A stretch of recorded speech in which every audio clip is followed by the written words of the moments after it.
at that point pretty torn between what was marketing and what was the entrepreneurship major in a biotech company. And so I really spent 3 years in that company after the intern. And I realized that communication was always something that I went back to. That personal storytelling, I mean, that demand is more than any time ever. Hi, everybody. Welcome to the Marketing Tarot, the podcast where we pull a card, spark a conversation, and uncover the strategies growth professionals are actually living right now. I'm your host, Charu, and today I'm excited to welcome Alicia Medina. Hi, Alicia. How are you? I'm great, thanks. I'm great. Thank you so much for having me. Of course. Thank you for being here. She is a marketing and communication consumer insights leader who has spent her career helping brands better understand culture, community, and human connection. And of course, not to brag, but she is one of the top voices in the Spain beauty industry, which is awesome. Welcome again. Thank you. Thank you so much. Yeah, so I obviously I'm focused mainly on beauty right now, but I've been in various other industries as well. It's awesome to know. And on that note, let's start with your journey. Like, what pulled you towards this field? You know, what was that turning point that made you choose this? So I think it kind of goes back a bit to my university days. So in university, I studied international business, and towards the end, obviously, we had to choose our major. And at that point, I had chosen entrepreneurship, mainly because I enjoyed the strategy. But I was at that point pretty torn between what was marketing and what was the entrepreneurship major. So towards the end of my university, I ended up getting an internship in marketing in a biotech company. And so I really spent 3 years in that company after the internship. I was mainly within global marketing. So it was almost like the head of what then trickled down throughout the different other functions within marketing. And it really bridged this part, like I said, from the entrepreneurship major about strategy. So it was really kind of the upper level. And so we really brought products from the beginning to the end. And it was something that really allowed me to understand everything that goes into a product from the very beginning, you know, so understanding positioning as well, knowing that you need to understand the customers and the consumers as well. And it really is something that I have brought along my career afterwards. And so then afterwards, I decided that, you know, maybe biotech wasn't the industry that I was looking to develop my career in. And I took a step back and tried to reflect a bit more as to the direction I wanted to go in. So then I decided to do a digital marketing master's, which I did in October of 2024. And this was an international marketing master's. And it was really, really interesting. It allowed me to touch various points of marketing again that maybe I hadn't touched on in the bachelor's, but also within the line of work that I was before. And I realized that communication was always something that I went back to, but also branding as well. I think those were the two kind of pillars where I always, you know, found that I was diving in even deeper, that I was really, really interested in. So when I finished that master's, I ended up doing another internship in an agency that was focused mainly on beauty. And so what they did was obviously packaging, so the more design aspect, but they had just launched a department for communication and for this kind of branding aspect. And so it really allowed me to kind of touch on these two pillars that I had said that I found really, really interesting. And throughout that journey within the agency, you know, the CEO was a top voice on LinkedIn, and a couple of my other colleagues were also posting on LinkedIn. And I used that almost to pique my interest and see, you know, the world of LinkedIn was actually a lot bigger than, you know, what people kind of tell you it is, right? So LinkedIn for me before was just posting up job updates or looking for jobs. And then as I started to get more into the LinkedIn community, I realized that it's so much bigger than that, and there's so much more that you can really do with LinkedIn. And so I started posting, and at the beginning it wasn't really with any goal in mind. I really just posted for the sake of posting, posted my opinions almost to teach me as well as I was going along, because as experience itself, I didn't have experience in branding, or I didn't have experience in personal branding. Obviously within the agency I was doing that, so it almost acted as well as a lever for me to understand these different pillars and test within my own work, resonating with people and what was connecting, what people were saying would work or wouldn't work. And so at the beginning it was just that, and then slowly but surely, my community started growing, and now I'm I'm at 10,000 followers. So it kind of really allowed me to understand, oh wait, this is actually a really important thing. This can help me, in so many more aspects. And throughout that journey, people started reaching out, wanting to work together, and I realized, oh wait, this is something maybe I could do by myself. So to say around 3 months ago, I went freelance, and I'm currently building something myself. But this journey allowed me to understand that this is something super, super important. So now my focus is on branding for, these beauty agencies or these beauty, products and wellness as well, which is another industry that I'm really interested in.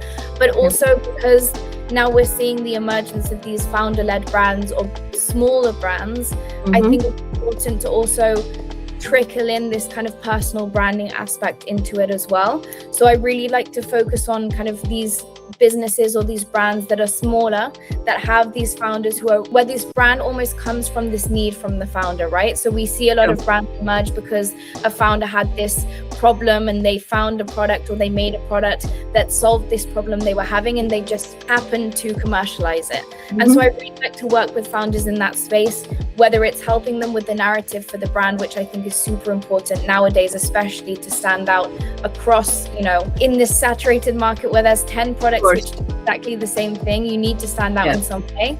But also I think the founder's story is a huge level within that, right?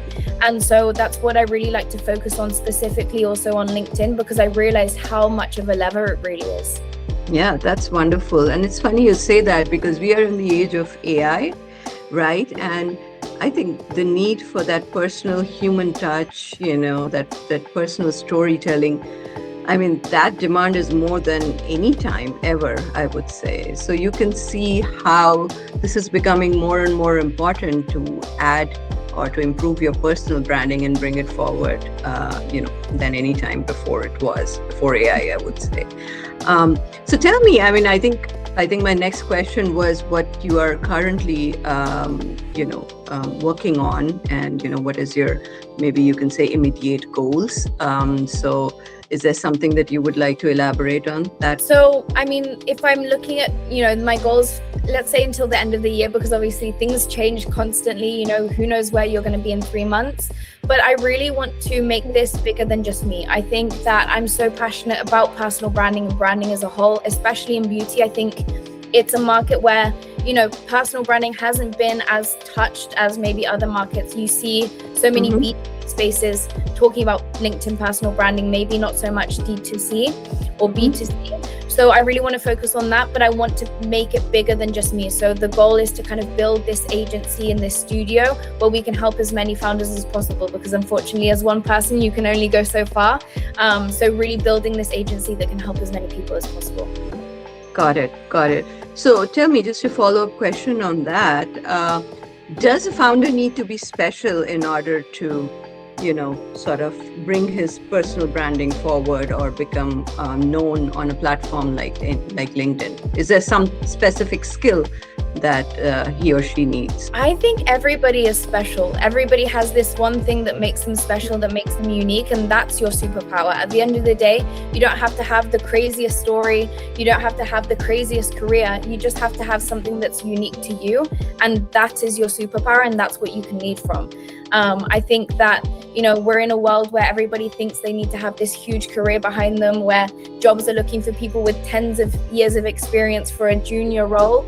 But nowadays, it's your own story, your own perspective. And I think that is really what you need to be able to make it big. I started with no experience, yet people followed me from the story that, my own perspective, the way I see things. And I think that that's honestly the beauty behind personal branding. It allows you to kind of shine and people to invest in you for your thoughts and your own opinions. Absolutely. I totally believe that. And that's one of the reasons I want to bring the story out from, these growth professionals and founders and marketers in the front, because everybody, no matter where you are, in whatever stage of life you are, you have a story, you have a journey, how you got there. And that's not the same like anybody else in the whole world. So I Exactly. think we are exactly on the same thought process. So especially in beauty, what do you think is the strategic mistake that most of the founders or brands make? Like, what is something that you instantly see and say, well, this is, another example of, where they got wrong, basically? I think there's almost two things. So if you look on the brand perspective, it's trying to seem or look like everybody else. I think, it's very easy to fall into, okay, well, this is a trend that's going on. For example, we had, the clean beauty trend, or, the clean girl look. And I think that obviously it's good to touch on trends, but sometimes brands can almost take it too far. So they almost blend in with everybody else and they don't make themselves unique.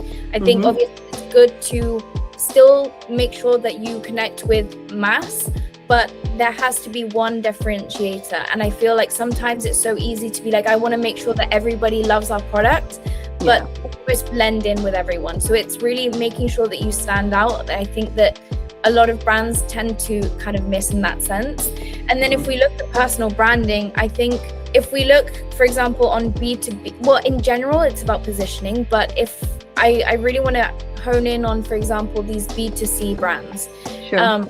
These personal brands tend to almost try and push the products. So they talk about the story, which is almost great, but then they always try and push the product at the end of the post, where personal branding necessarily, obviously it helps sell, but the goal isn't to sell within every single post. The goal is to build this trust, and then through that, they create interest for the product, which then creates interest in actually purchasing. So sometimes they can think they have to do everything in one post rather than kind of split it out across. Yeah, I think you're right, because you cannot sell a product to everybody, right? You have to have the right audience, and you will get the right audience if you know what is the USP of your brand, right? What is that unique thing that separates your brand from others? And if you are like anybody else, then there's nothing, unique about you. And so you won't have a niche audience. So that's bang on. And that leads us to our next section, Alicia, which is the card pull section, which everybody is a little excited and also a little nervous about. What we do is basically, I'm just going to take you to the website, the Marketing Tarot website, and we'll randomly pull a card, and let's hear your insights on that card. Perfect. So here we are, and here's the deck of cards. Alicia, is there a particular card that's calling you, or should I randomly pick something for you? Randomly pick it. Let's see what happens. Okay, let me go across and maybe touch on this one. The funnel. The funnel. Okay. Basically, I think, if I have to kind of sum it up in 3 words, it's the journey, like where your customer touches you or gets visibility for your brand, and all the way to the buying process, right? Conversion, where they buy a product or they interact with your product. And this whole process is really, I would say, in a way, what branding and marketing is all about, right? To get from the first touch point to the last touch point. So how do you think this card plays in what you do, both in, you can say, branding as well as marketing in general? I think the journey is really, like, I would say in terms of the funnel, for example, personal branding, many people either think it's the very beginning or it's the very end. But I think with anything in terms of social media, but also personal branding, you kind of have to touch on the different layers, and each piece of content is done for each piece of the funnel. For example, you can't have one piece of content that touches on awareness, that touches on conversion, and then the final kind of outcome. And I think it's really important to understand this when you do make content. So the way I like to see personal branding is like in terms of B2B, because I think that's easier to kind of see it. It's really about kind of these more awareness driven posts, more towards your opinions and the way you see things, but also specifically about your own journey. So your own experiences, something that other people can relate to. So that kind of builds this kind of more viral type of post, this kind of more total addressable market type of post, and gets more eyes on you. Then you have the type of posts which are more kind of in the middle, about getting people to understand your point of view. They're a bit more niche, so they're more about your specific market. Maybe they're more about, okay, well, this is how I see the industry moving. So this allows people to understand how you see things, and that allows people then to know, okay, this is somebody that I would work with, this is somebody I would consider working because I like their way of thinking. I like to think personal branding to be more of a thing of people invest in your way of thinking rather than, in your product itself. Sure. And obviously you have kind of the conversion or the final piece of content, which tends to be more of these posts of, well, this is how I do things. You can do it more in terms of showing client wins, but you can also do it in terms of, well, if I was to work with this client, these are the steps that I would take to make sure that they are successful. So this obviously will be, in a way, the type of posts that get the least likes, but they're the ones that lead to the conversion, that lead to people messaging you to work with you, to booking calls to work with you. And I think that understanding the different pieces and the value of each piece of content is super important in terms of actually touching people in different places of the funnel. Absolutely. I love how you showed the perspective of the funnel from a personal branding point of view, and not just, product buying and, that final, interaction. It's also applies to personal branding, how someone who doesn't know you, first looks at you, gets the first touch point, and then starts getting intrigued in your personal brand, and finally it reaches that point where he or she messages you or tries to reach you. So that's amazing. Thank you for that. Of course. The next section, what we'll do is I'm going to ask you to pull your best hand. What that means is you're going to pull out 3 cards that you feel best applies to any project or a marketing arrangement that you do, or even in personal branding. What are those 3 things that you really start with as a storyboard, if I may say so? Okay, so I'm gonna go with the vision, alignment, I'm gonna say experience. Wow. There's a lot of good ones, but I think these are the 3 that kind of jump out to me at first. And I think I've tried to think of it in the perspective of branding and personal branding, because I kind of touch on both.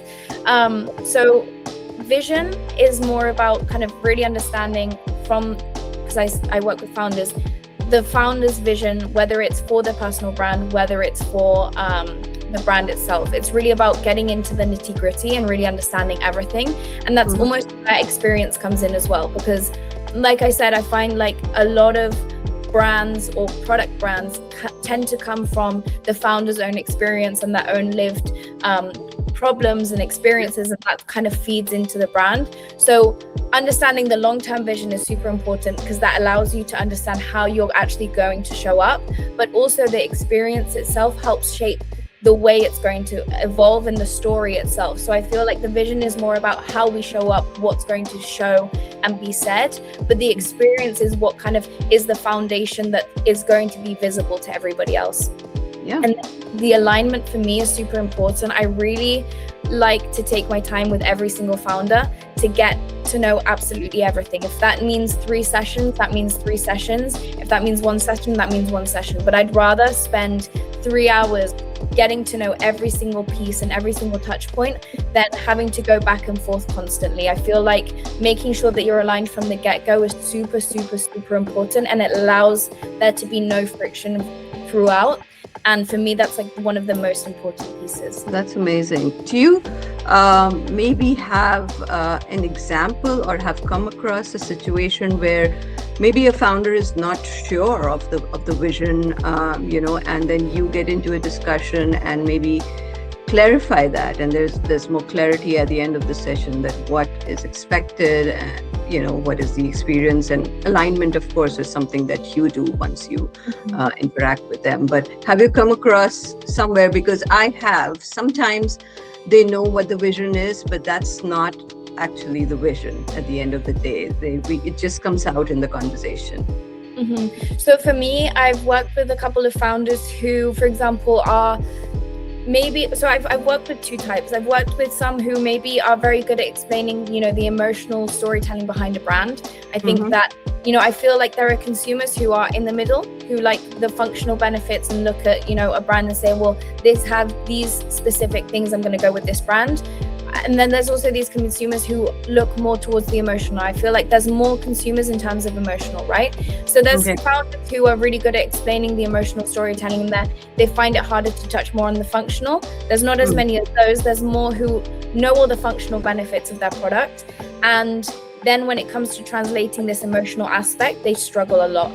And so what I see is the vision, because they have this more functional and kind of specific mindset in terms of these are the specific things, when it comes to explaining the vision, for example, in a more storytelling sense or in this more emotional aspect, they lack that. So what I try and do in these conversations is almost feed them ideas as to what I'm learning from what they're telling me and how that could translate in terms of a consumer aspect. And that allows them then to find the right words in their own words in terms of this emotional vision.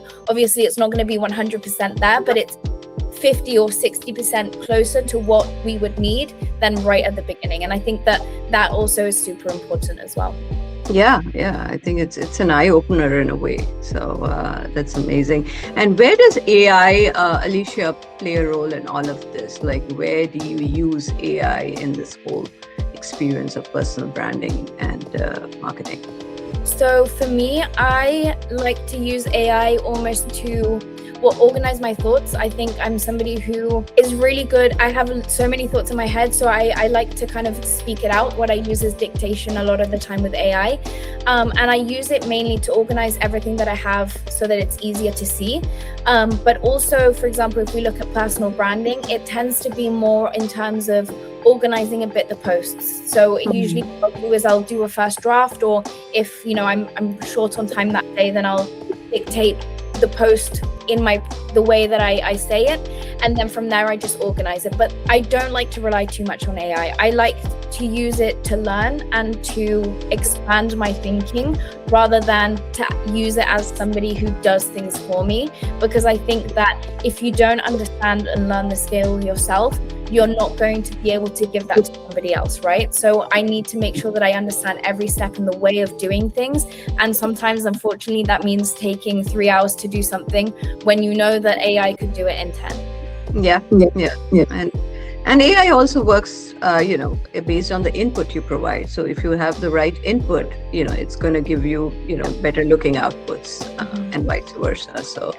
So that's great. All right, we end the session here and move on to our next and the last session. Unfortunately, it's been great speaking to you so far, but we have a question from our previous guests, and this is sort of a kind of a ritual that we follow.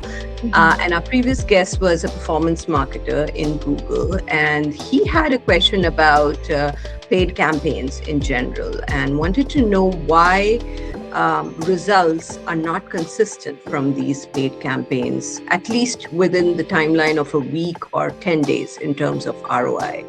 And I do personally see that as well. One day you would have a very green, positive ROI. The second day it dips.